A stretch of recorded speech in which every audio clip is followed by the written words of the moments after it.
The words hit me like a slap across the face. You're reliable, Declan, but honestly, a bit too old school for where we're heading. VP Simpson Nash leaned back in his leather chair, fingers drummed against his mahogany desk. The promotion list sat between us like a verdict I already knew I wouldn't like. I'd been at Branford Industries for 12 years. 12 years of arriving early, staying late, and delivering results that kept our department ahead of targets. My quarterly reports were legendary in the company. Other departments actually requested my templates. But apparently, none of that mattered anymore. The position goes to Austin Wheeler, Simpson continued, sliding the list toward me. Austin, the guy who'd been here 18 months and spent more time networking at company happy hours than actually working. He's got that fresh energy we need. You understand, right? I nodded slowly, keeping my expression neutral. Inside, my stomach twisted. Of course, Austin's a great choice. The lie tasted bitter, but I'd learned long ago that showing emotion in moments like this only made things worse. Simpson smiled, clearly relieved I wasn't going to make a scene. I knew you'd be professional about this. That's exactly why you're so valuable to this team. His tone shifted, becoming almost fatherly. Look, you're great at what you do, but this company's moving in a different direction. Different direction. Code for younger, flashier, less experienced. Austin Wheeler strutted into the Monday morning meeting like he owned the place. Designer suit, perfectly styled hair, and that confident smirk that made my jaw clench. He'd been promoted just 3 days ago, and he was already acting like he'd built the department from scratch. Great news, team, Simpson announced, gesturing toward Austin. Our new senior project manager has some innovative ideas to share. Austin stepped forward, clicking open his laptop with theatrical flair. The presentation began, and my blood pressure spiked. Those weren't Austin's ideas. They were mine. Every chart, every strategy, every recommendation I'd submitted in my quarterly proposal last month. He'd even kept my color scheme and formatting style.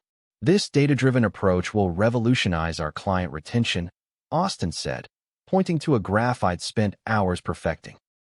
I've been developing this framework for months. The room murmured approvingly. Simpson nodded like a proud parent watching his kid's school play. I sat frozen, watching my work get praised while I remained invisible. Austin fielded questions about strategies I'd created, methodologies I'd tested, solutions I'd proven. He stumbled slightly on the technical details, but his confidence carried him through. Brilliant work, Austin, Simpson said when the presentation ended. This is exactly the kind of forward-thinking leadership we need. Austin beamed. Thanks, Simpson. I'm excited to implement these changes. He didn't even glance in my direction. The email notification pinged on my computer at 2:47 p.m. Austin Wheeler had accidentally CC'd me on a message thread that was clearly meant for internal discussion only. My finger hovered over the delete button, but curiosity won. The subject line read, Thoughts on team restructuring. The conversation was between Simpson and his boss, Executive Director Patricia Hoffman.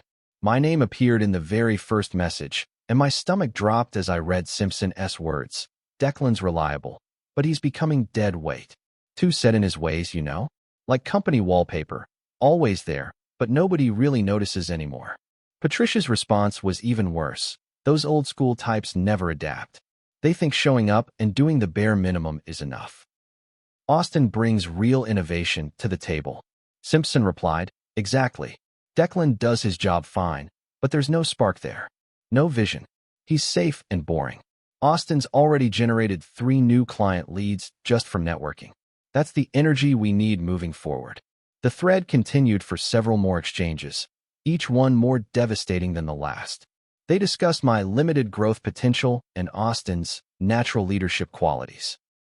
Simpson even suggested I might be better suited for a support role rather than anything involving strategy or client relations. I read through the entire chain twice, my hands shaking slightly.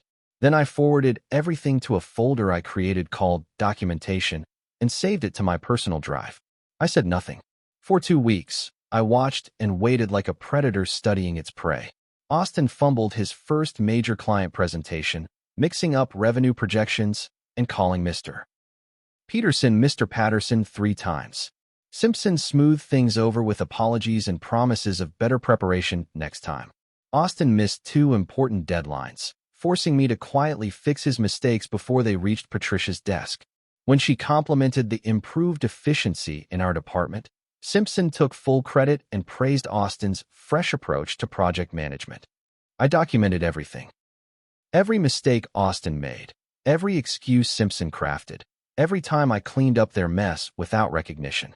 My documentation folder grew thicker each day, a digital trail of incompetence and favoritism. Then the announcement came. HR called an all-hands meeting to discuss organizational restructuring for optimal efficiency. Patricia stood at the front of the conference room, her expression serious as she outlined the company's new direction. "We're merging 3 departments to eliminate redundancy and streamline operations," she explained. Charts and graphs showed how positions would be consolidated, responsibilities redistributed, and leadership roles reevaluated. My heart sank as she continued. "Some team members will transition to advisory roles to mentor our rising talent." The room fell silent. Everyone knew what advisory roles meant, demotion without the official title change. I glanced around and saw sympathetic looks from colleagues who'd worked with me for years. They moved my desk on Thursday morning. No ceremony, no explanation, just maintenance staff relocating my belongings to a corner cubicle near the copy machine. My nameplate disappeared from the office directory. Business cards with my old title became useless scraps of paper. Advisor was my new role, which meant I answered questions when asked but had no authority to make decisions. People who used to seek my input now avoided eye contact in the hallways. I'd become a ghost haunting my own career. Austin claimed my old office, hanging his diploma from some fancy business school I'd never heard of. Simpson stopped including me in strategy meetings, saying I could focus on supporting the team from behind the scenes. Translation: sit quietly and don't cause trouble. The isolation was suffocating. Lunch invitations stopped coming. Project updates no longer included my name. I'd gone from department veteran to corporate furniture in the span of 3 weeks. Then, at 4:23 p.m. on Friday, a message appeared in my inbox from Jessica Park, a junior analyst who'd always been friendly. The subject line was simple: "This doesn't feel right." She'd attached a single file with a note: "I think you should see this. Found it on the shared drive while looking for budget templates. This feels wrong, and I thought you should know." My cursor hovered over the attachment, heart pounding. Something told me this was the moment everything would change. The file was a PowerPoint presentation titled Q4 Strategic Initiative Proposal, A. Wheeler. I opened it and felt my vision blur with rage. Every slide, every graph, every strategic recommendation was mine, word for word. Even the executive summary matched my original proposal perfectly. But this version had Austin's name in the header and was scheduled for presentation at next week's board review. The same board review where major budget decisions would be made. My ideas, my months of research, my strategic vision would be presented as Austin's breakthrough thinking. I stared at the screen, hands trembling. This wasn't just plagiarism anymore. This was corporate theft on a scale that could influence millions in company funding. Austin was planning to build his entire reputation on my work. I made 3 copies of the original file, saving them to different locations. Then I opened Austin's version and began making subtle changes. I altered key statistics, introduced minor contradictions, and embedded errors that would only become obvious during a detailed presentation. The financials I tweaked to show growth percentages that didn't match our actual quarterly reports. Market analysis charts I adjusted to reflect outdated data that would contradict recent industry trends. Strategic recommendations I modified to include approaches we'd already tried and abandoned. Each change was small enough to pass casual review, but significant enough to create problems during scrutiny. When Austin presented these ideas to the board, he'd be walking into a minefield of his own making. Board review day arrived with typical corporate fanfare. The executive conference room buzzed with energy as department heads prepared their presentations. Austin paced near the projector, adjusting his tie and rehearsing key points under his breath. I watched from my corner seat, officially there as an advisory resource, but really just a witness to my own work being stolen. Simpson introduced Austin with glowing praise about innovative thinking and fresh perspectives on market strategy. Austin began confidently, clicking through slides with practiced ease. The first few minutes went smoothly as he covered general market conditions and company positioning. Then he reached the data-heavy sections, and cracks began to show. Our customer retention rate improved by 23% this quarter, Austin announced, pointing to a chart I deliberately mislabeled. CFO Patricia Collins frowned, consulting her tablet. Actually, Austin, our retention was 31% according to the monthly reports, she interrupted. Austin's confidence faltered for a moment before he laughed it off as a typo in the visual. But the mistakes kept coming. Revenue projections that contradicted the financial department's numbers. Market share data that was 3 months out of date. Strategic recommendations that referenced failed initiatives from 2 years ago. By the 20th minute, board members were exchanging confused glances. Austin stumbled through explanations, sweat beading on his forehead despite the air conditioning. Finally, Patricia Collins raised her hand. I need to ask, who actually authored these slides? The room fell silent. Austin's face went pale as every set of eyes focused on him. I developed this strategy over the past month, he stammered, tugging at his collar. The data comes from multiple sources, so there might be some formatting inconsistencies. But Patricia wasn't buying it. These projections directly contradict reports from finance. This market analysis references conditions from last spring, and several of these recommendations mirror initiatives we discontinued in 2022. Her voice grew sharper with each word. Simpson jumped in quickly, his protective instincts kicking in. There's obviously been some confusion with the data compilation. Austin's been working closely with various team members on this proposal. He shot a meaningful look around the table. Sometimes collaboration can create version control issues. The CEO, William Hayes, leaned forward for the first time during the presentation. He was known for staying quiet during most meetings, observing rather than participating. But now his attention was fully focused on the disaster unfolding before him. I'd like to understand the chain of authorship here, Hayes said quietly. Who contributed what to this presentation? Austin opened his mouth to respond, but Hayes held up his hand. I want specifics. Timeline, contributors, original sources. Austin looked desperately at Simpson, who was now studying his hands with sudden fascination. The golden boy was drowning, and his mentor was abandoning ship. Perhaps we should table this presentation pending a full review, Patricia suggested. The words hung in the air like a death sentence. Hayes nodded slowly. Agreed. Austin, I'd like to meet with you privately tomorrow morning. 9 a.m. The next morning, I arrived early and positioned myself near the executive wing, pretending to review documents while watching the drama unfold. Austin walked past looking like he hadn't slept, his usual swagger replaced by nervous energy. At 9:15 a.m., my phone buzzed with an unexpected message from Hayes' assistant. Mr. Hayes would like to meet with you at 10:30 a.m. Please come to his office. My heart raced. Hayes rarely met with anyone below director level, and I'd never spoken to him one-on-one. I spent the next hour trying to figure out what he could possibly want to discuss. His office was intimidating, floor-to-ceiling windows, expensive art, and furniture that probably cost more than my annual salary. Hayes sat behind his massive desk, studying a folder that looked suspiciously thick. Declan, he began, gesturing for me to sit. I've been hearing interesting things about you lately. Patricia tells me you're old school, but indispensable. Simpson says you're reliable, but outdated. Quite a contradiction, wouldn't you say? I chose my words carefully. Different perspectives, I suppose. Hayes smiled slightly. Indeed. I'm curious about your perspective on recent developments in your department. The leadership changes, the strategic direction, the overall effectiveness of current management. He leaned back in his chair. I'd appreciate your candid thoughts. The moment felt loaded with potential. Hayes was known for his direct communication style and his hatred of corporate politics. If I played this wrong, I could destroy what remained of my career. If I played it right, I met his eyes and asked quietly, off the record? Hayes nodded. Completely off the record. I didn't vent or complain. Instead, I shared data. Client retention numbers that had declined since Austin's promotion. Project completion rates that had dropped during the recent restructuring.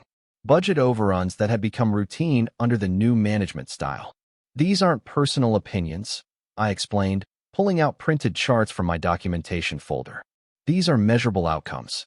Client satisfaction scores, deadline adherence, quality metrics, all trending downward over the past 2 months. Hayes studied the documents with growing interest. This is quite thorough. You've been tracking these patterns for how long? 12 years, sir. I believe in data-driven decision-making. I showed him comparison charts that demonstrated clear performance declines. When leadership changes, results usually follow within the first quarter. These numbers tell a story. He was quiet for several minutes, reviewing my evidence. Finally, he looked up. Declan, what you're showing me suggests either incompetence or intentional sabotage at the management level. Which do you think it is? I think good people sometimes make decisions based on incomplete information, I replied diplomatically. But patterns this consistent suggest systemic issues rather than isolated incidents. Hayes closed the folder and stood up. Thank you for your candor. This has been illuminating. As I reached the door, he added, Oh, and Declan? I suspect our paths will cross again soon. Walking down the hallway, I passed Simpson heading in the opposite direction, folder in hand, and worry etched across his face. Monday morning brought an unwelcome surprise. Simpson appeared at my cubicle with a thick project folder and a false smile. Declan, I have an urgent assignment for you. We need a comprehensive market analysis and strategic implementation plan by Thursday. I looked at the scope document he'd provided. This was easily 3 weeks of work compressed into 4 days.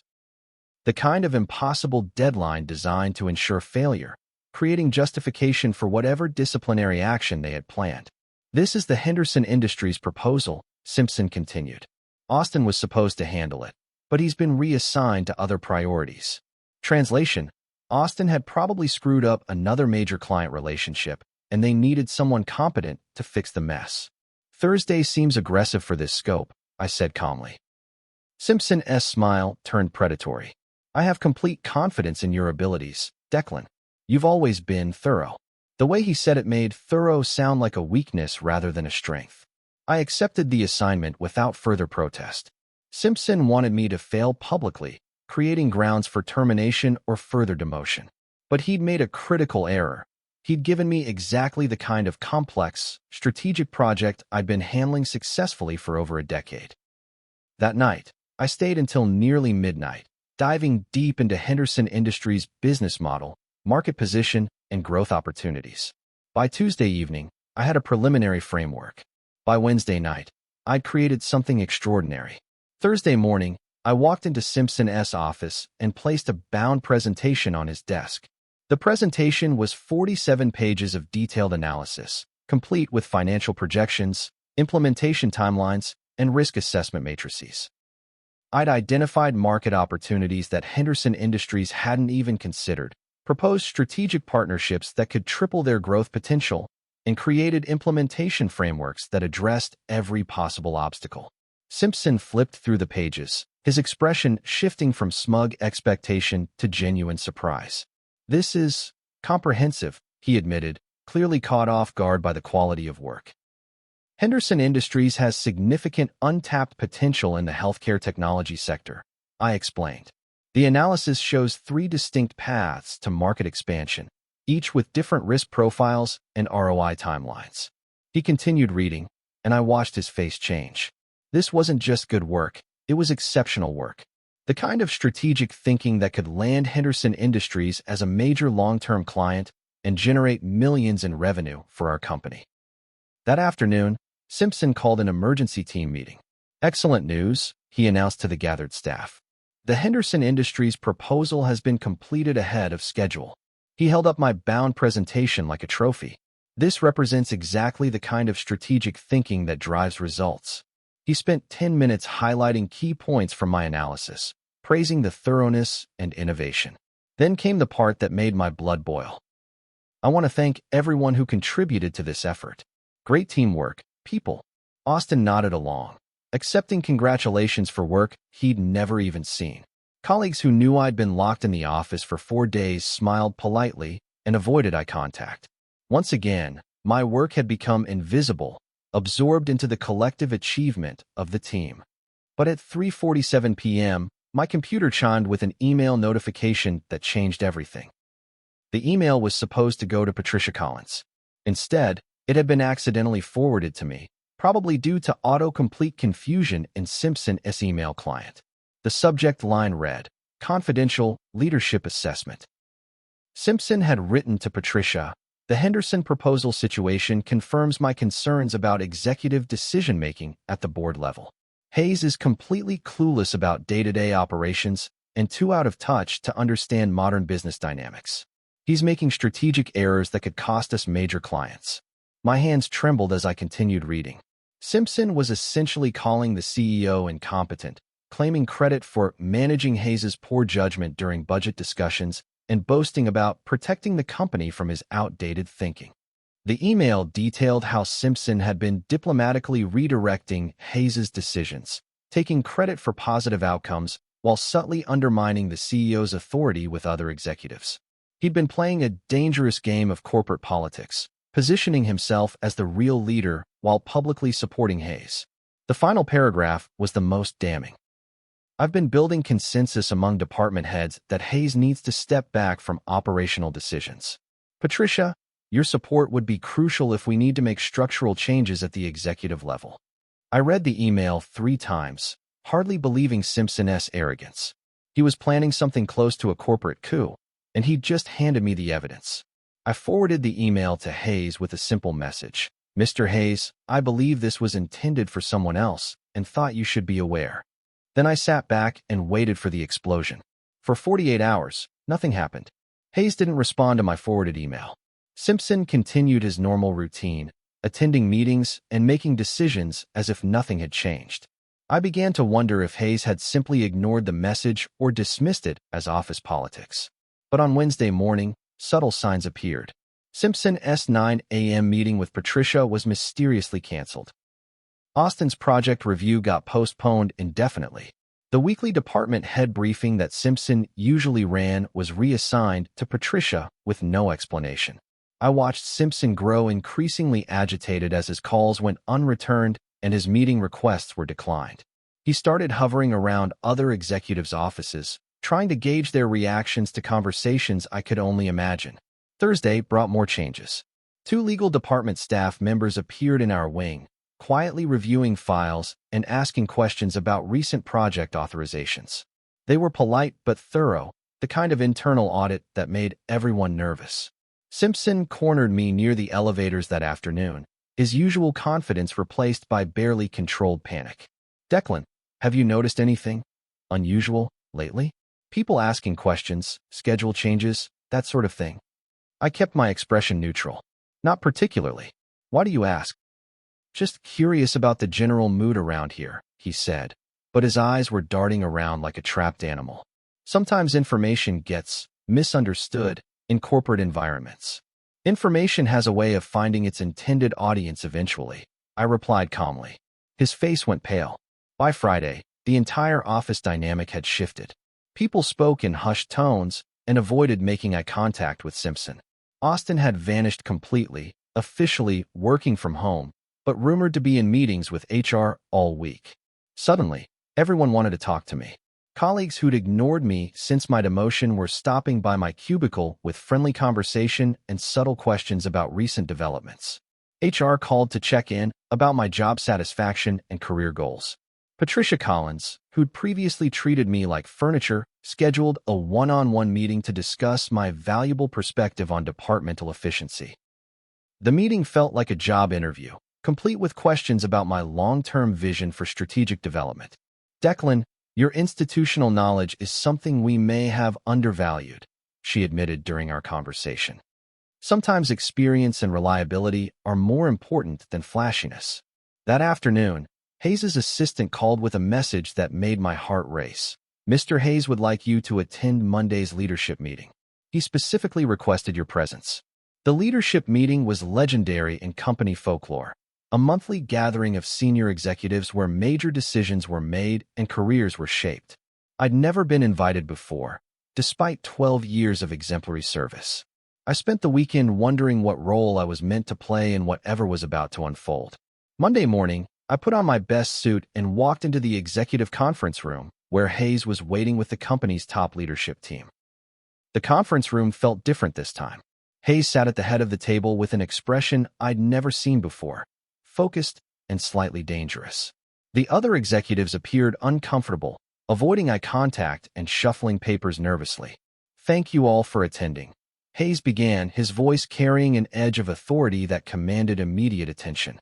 "We need to address a culture of arrogance and disloyalty that has been undermining this organization." Simpson sat 3 seats to my left, his face carefully neutral, but his hands gripping his notepad with white knuckles. Austin was notably absent from the meeting entirely. Hayes clicked a remote, and a familiar email appeared on the large screen, the same message Simpson had accidentally sent me a week earlier.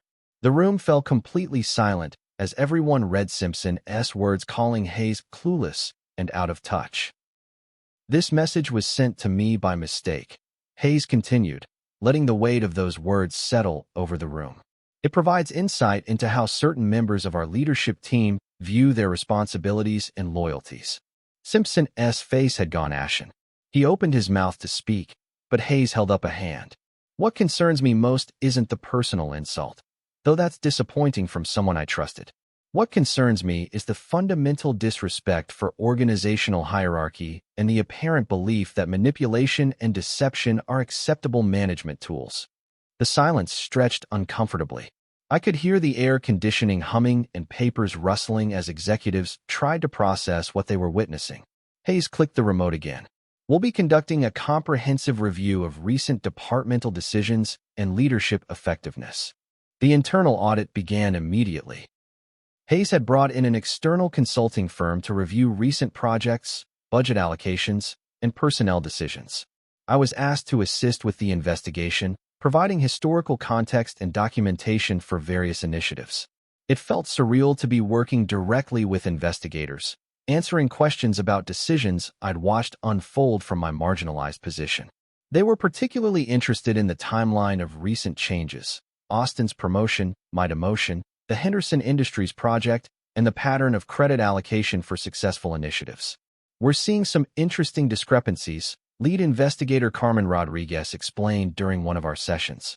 "Project outcomes don't align with claimed authorship in several cases. Budget overruns have increased significantly during recent leadership changes. Client satisfaction scores show concerning trends."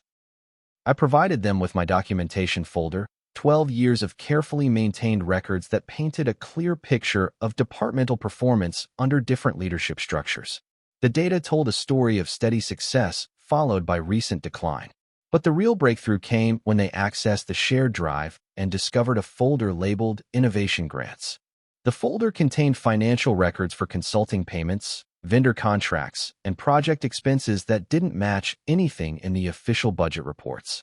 "These invoices are particularly interesting," Rodriguez said, showing me several documents.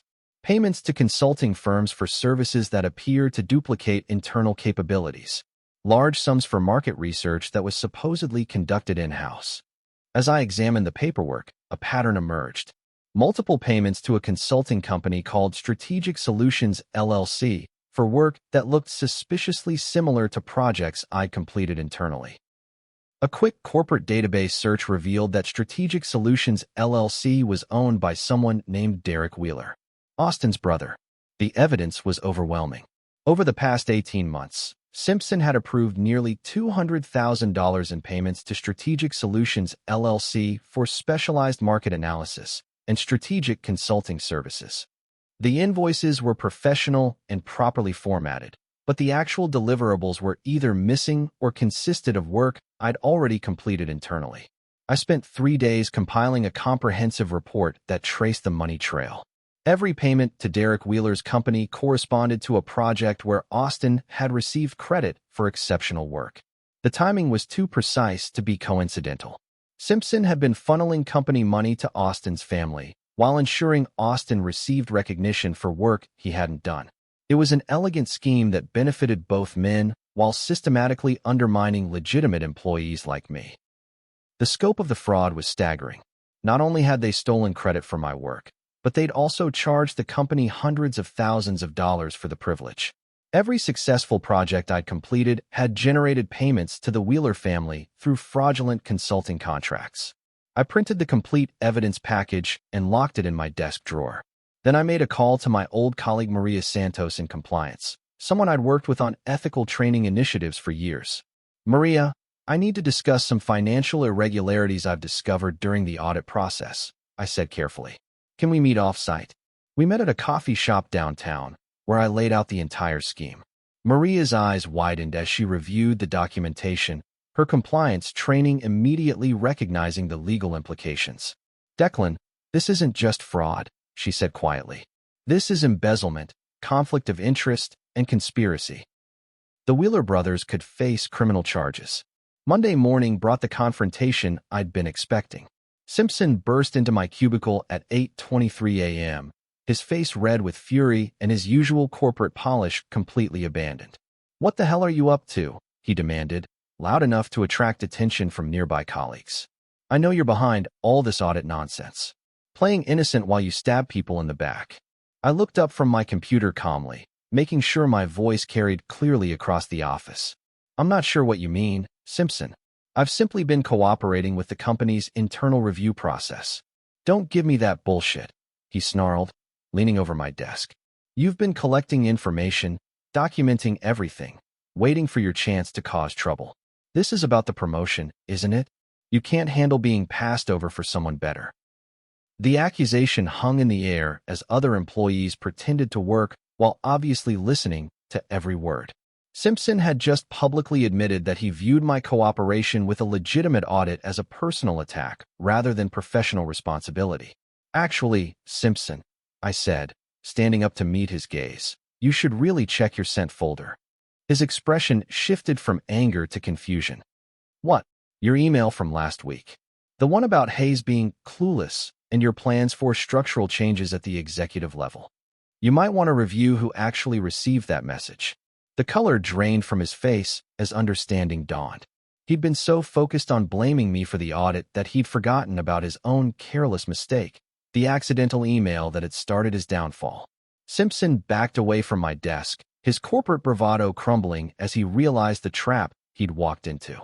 The announcement came at 2 p.m. on Thursday. HR sent a company-wide email with the subject line, Leadership Transition. The message was brief and professionally neutral. Branford Industries announces that Simpson Nash has resigned from his position as VP of Strategic Development to pursue other opportunities.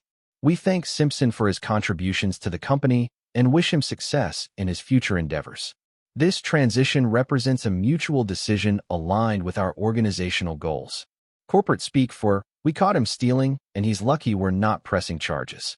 The farewell email from Simpson arrived an hour later, clearly written by legal rather than him. It thanked the team for their collaboration and support, while expressing excitement for new challenges ahead. No personal touches, no specific memories, just sanitized language designed to avoid admitting guilt. I hit reply and typed a single sentence. Some directions aren't worth following. Then I added Hayes to the BCC line and pressed send. Within minutes, my desk phone rang. Declan, this is William Hayes. Could you come to my office, please? The walk to the executive wing felt different this time. Colleagues who'd avoided me for months now nodded respectfully. Austin's former office stood empty, his nameplate already removed. The entire corporate ecosystem had shifted, and I was no longer the outsider looking in. Hayes greeted me with something approaching a smile. That was an interesting response to Simpson's farewell message. Some directions aren't worth following. Care to elaborate? Sometimes the most important career decision is knowing when not to follow bad leadership, I replied. He nodded approvingly. Indeed it is. Declan, I want to offer you a position, Hayes said, gesturing for me to sit in the chair across from his desk. Advisor to the executive office. It would involve working directly with senior leadership on strategic initiatives, providing analysis and recommendations on major decisions. The title was deliberately vague, but I understood its significance. This wasn't just a promotion, it was access to real power within the organization. No spotlight, no public recognition, but a seat at the table where actual decisions were made. The role would involve confidential projects, sensitive information, and direct reporting to my office, Hayes continued. I need someone with institutional knowledge, analytical skills, and demonstrated integrity. Someone who understands that loyalty flows upward, not sideways. I accepted immediately. After months of marginalization and invisibility, The offer felt like vindication. But more importantly, it represented an opportunity to prevent future situations like the one I'd just survived. That evening, I cleaned out my cubicle and prepared to move to an actual office near the executive wing. As I packed my documentation folders, I found a printed copy of Simpson's resignation letter that had somehow made it to my desk. The letter was clearly edited by legal, with track changes still visible in the margins. Simpson's original language about pursuing new opportunities had been replaced with more neutral phrasing. His attempt to thank specific colleagues had been deleted entirely. Even his signature block had been modified to remove his direct contact information. It was a masterpiece of corporate damage control, designed to minimize legal exposure while maintaining the fiction that his departure was voluntary. The next morning, I walked into my new office and found a nameplate on the door, Declan Torres, Executive Advisor. 3 months into my new role, I was reviewing quarterly reports when a LinkedIn notification appeared on my computer. Austin Wheeler had sent me a connection request with a personalized message. "Hi Declan, hope you're doing well. I'm exploring new opportunities and would love to connect. Maybe we could grab coffee sometime." His profile showed 6 months of unemployment since leaving Brandford Industries. The position descriptions were vague, mentioning consulting work and strategic planning projects, without naming actual employers. His activity feed showed the desperate networking behavior of someone struggling to find stable work. I declined the connection request and forwarded his profile to Maria Santos in compliance with a simple note. "Might want to keep an eye on him. People who commit fraud once often repeat the pattern." Maria responded within an hour, "Already flagged in our database. We've been tracking his job applications and warning companies that conduct reference checks." Word travels fast in our industry. The corporate world was smaller than Austin had realized. His reputation preceded him now, making it nearly impossible to find legitimate employment at companies that conducted proper due diligence. Meanwhile, my own career had taken an unexpected trajectory. Hayes relied on my analysis for major decisions, and other executives had begun seeking my input on strategic initiatives. The old-school approach Simpson had criticized, thorough research, careful documentation, data-driven recommendations, was exactly what senior leadership valued. I'd gone from corporate furniture to trusted advisor in less than 6 months, not through networking or politics, but through competence and integrity. The executive retreat at the mountain resort felt like a different world from my cubicle days. I sat at the main table during strategy sessions, contributing to discussions about company direction and long-term planning. Other department heads sought my perspective on their initiatives, recognizing my influence with Hayes. During the keynote dinner, Hayes introduced me informally to the assembled executives. "Declan Torres has become my shadow advisor. When he speaks, you should listen. His institutional knowledge and analytical skills have proven invaluable to our decision-making process." The introduction was carefully worded but unmistakable in its meaning. I'd become Hayes's unofficial right-hand person, the trusted counselor who provided honest assessment without personal agenda. Later that evening, Hayes pulled me aside for a private conversation on the resort's terrace. "Declan, I should have listened to you sooner. The Simpson situation could have been prevented if I'd paid attention to performance data instead of charismatic presentations." "Experience has value," I replied. "Sometimes the people who've been around longest have the clearest perspective on what actually works." "Indeed," he nodded. "I've learned to distinguish between flashy innovation and genuine competence. Simpson and Austin were excellent at selling themselves, but terrible at delivering results." The conversation continued for over an hour, covering everything from leadership philosophy to strategic planning. Hayes valued my perspective precisely because I didn't tell him what he wanted to hear. I told him what he needed to know. Walking back to my room, I reflected on the journey from marginalized employee to executive advisor. The transformation hadn't come from playing politics or networking strategically.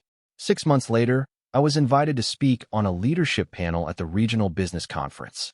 The topic was Navigating Corporate Challenges, a Practitioner's Perspective. I found myself seated next to executives from major corporations, discussing strategies for organizational success. During the Q&A session, a young executive from the audience asked a question that made me smile. "How do you survive corporate politics when you're not the flashiest person in the room?" I leaned into the microphone. "Simple. I didn't try to play their games. I rewrote the rules. While others focused on impressing people, I focused on delivering results. While they networked at happy hours, I documented everything. While they took shortcuts, I built relationships based on competence and integrity.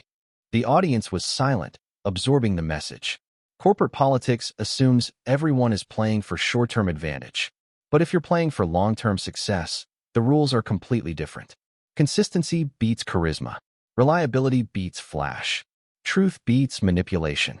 After the panel, a journalist from Business Weekly approached me. Mr.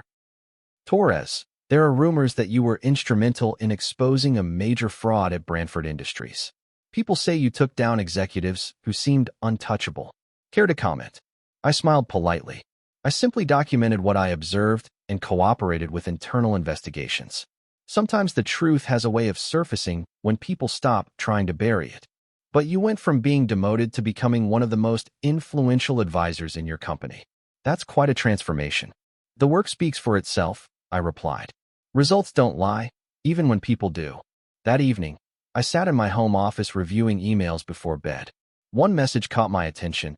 It had been sitting in my inbox for several hours, sender unknown. The subject line reads simply, "Any chance we can talk?" I opened it and saw Simpson Nash's name at the bottom. The message was longer than I expected, rambling and desperate in tone. He'd been unemployed for 8 months, facing legal bills from the Branford Industries investigation. His reputation in the industry was destroyed, and he was struggling to find any legitimate work. "Declan, I know I treated you poorly, and I'm sorry for that. I made terrible decisions and hurt good people in the process. I'm not asking for forgiveness. I know I don't deserve it. But I'm hoping you might be willing to have a conversation about moving forward. Maybe you could put in a word with someone who might give me a chance to rebuild." I read the message twice, remembering the arrogant executive who had called me dead weight and company wallpaper. The man who had orchestrated my demotion while covering up fraud and theft. The person who had tried to destroy my career to protect his own schemes. Now he was begging for help from the employee he'd tried to eliminate. I closed the email without responding and moved it to the trash folder. Then I deleted it permanently. Tomorrow I had meetings with Hayes about strategic planning for the next fiscal year. Real work with real impact, surrounded by people who valued competence over connections. Some bridges, once burned, should stay that way. Some people, once they show you who they really are, don't deserve second chances. I turned off my computer and headed upstairs, leaving Simpson's desperation in the digital graveyard where it belonged.